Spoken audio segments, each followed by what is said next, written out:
मोटा गोश्त पका रही हो? बस तैयारी है। जल्दी करो, दादी इंतजार कर रहे होंगे।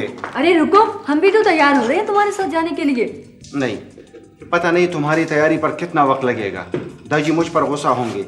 जरूरी लगा आए, तुम लोग उनके साथ आ जाना। लो, मैं भी आ जाऊंगी। अच्छा हाँ, सबको बुलाया है। अजीब बंदा है।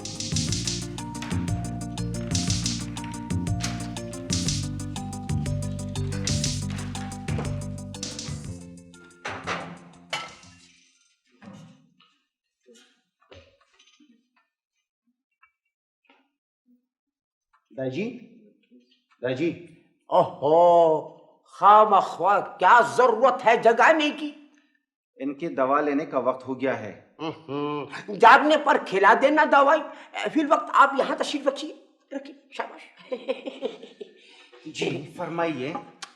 देखिए बरखुरदार, खुदा बख्शे आपके वालिद बुजुर्गवार ने फरमाया है